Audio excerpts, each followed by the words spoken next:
Hello guys, তো চলে এসেছি আজকে নতুন মিনি ব্লগ নিয়ে। আজ হচ্ছে সানডে। চলো দেখা যাক আজ কি ফান করা যায়। তো সকাল সকাল বেরিয়ে গেলাম একটু সারের দোকানে। গাছের দেব বলে সার, দুরকম সার নিয়েছি, দেখতেই পাচ্ছ। বাড়ির ছাদের গাছের একটু জল টল দিয়ে দিলাম, একটু ব্রেকফাস্ট করে নিলাম, একটু বেরিয়ে গেলাম বন্ধুদের সাথে। তো যেতে যেতেই রাস্তার এক ধারে এক দাদা ইডলি আর দই বড়া বিক্রি করছিল। তো সেটাই ওদের চোখে পড়ে, তো ওরা একটু ইডলি আর দই বড়া খাওয়ার ইচ্ছা করে।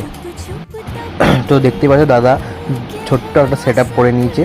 তো এরাও খুব খুশি ইডলি আর দই বড়া খাওয়ার জন্য। তো এর সাথে একটু আমিও খেয়ে নিয়েছিলাম। বিকেলেই চলে গেছিলাম একটু মাঠের দিকে পিচ দেখার জন্য, দাদা পিচ ঠিক করছিল। বেলা একটু বেরিয়েছিলাম, পেট্রোল পাম্পে চলে গেলাম, পেট্রোল ভরে নিলাম। আবার হালকা একটু খাওয়ার মোমো, দিস ফাইনাল লাভ বিরিয়ানি। আজকে অনেক খাওয়া দাওয়া, অনেক কিছু খাওয়া দাওয়া হয়েছে, অনেক ফান হয়ে গেছে। তো চলো কালকে আবার নতুন ভিডিও নিয়ে নতুনভাবে আসছি। তো আজকের জন্য টাটা, বাই।